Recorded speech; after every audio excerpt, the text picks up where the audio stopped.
क्या आप मरना चाहते हैं? नहीं नहीं, मैं आपको मारना बिल्कुल नहीं चाहता हूँ।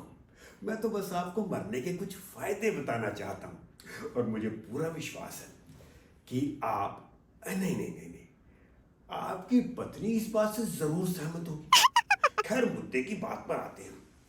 जैसे ही आप स्वर्गलोक की ओर प्रस्थान करते हैं, आपकी संस्था के दो कर्मचारी 2 महीने की तनख्वाह कंपैशनेट ग्रेच्युटी के रूप में लेकर आपकी पत्नी को दे जाते हैं। उसके पीछे पीछे कोऑपरेटिव सोसाइटी का नुमाइंदा और उसके पीछे वेलफेयर ट्रस्ट का रिप्रेजेंटेटिव 1-1 लाख रुपया उन्हें दे जाते हैं। भाई, इतना देखते ही पत्नी जी को कुछ एहसास होता है और वे अपना पहला फाइनेंशियल डिसीजन लेती है। सबसे पहले वो फ्यूनरल प्रोग्राम को आउटसोर्स कर देती हैं। आखिर अकाउंटिंग जो करनी है। भाई, इसके बाद आता है कंपैशनेट पैकेज, जो लगभग 70-80 लाख का तो हो ही जाता है। भाई, इतना मिलने के बाद पत्नी जी के मुख से खुद ब खुद निकल जाता है, अरे इतना सब कुछ, ये तो मुझे पता ही नहीं था।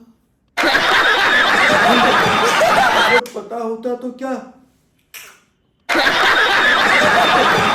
अब समझ आया कि वो शर्मा जी रात को अपने बेडरूम में अकेले चिटकनी लगाकर क्यों सोते थे। इसके बाद आता है ग्रुप इंश्योरेंस, पूरे 11 लाख का। अगर आप जिंदा रहते तो बस 1 लाख। एक दिन में 1000% का एप्रिसिएशन। अरे इतना एप्रिसिएशन तो दुनिया की किसी भी स्टॉक एक्सचेंज में नहीं होता। अब प्रोविडेंट फंड और ग्रेच्युटी, ये सब मिलाकर 80-90 लाख तो हो ही जाता है। भाई, इतना सब मिलने के बाद पत्नी जी को विश्वास हो जाता है कि उनके अच्छे दिन आ गए। और उनसे जो भी कोई मिलने आता है तो वो बस यही कहती है, भगवान जो करता है अच्छे के लिए ही करता है। आपका पूरा हाउसिंग लोन माफ, घर आपका।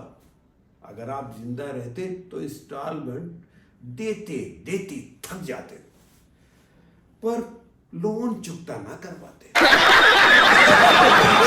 इसके बाद आता है आईसीआईसीआई लंबार्ड का इंश्योरेंस, पूरे 2 करोड़ का।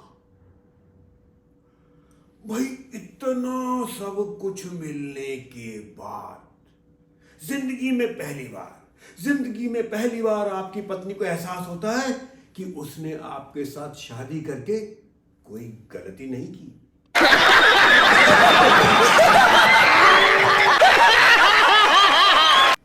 और आप ऊपर बैठे बैठे अपनी औकात देख रहे होते हैं। किसी ने सच्ची कहा है, जिंदा हाथी 1.25 रुपए का और मरा हुआ 1.25 लाख का।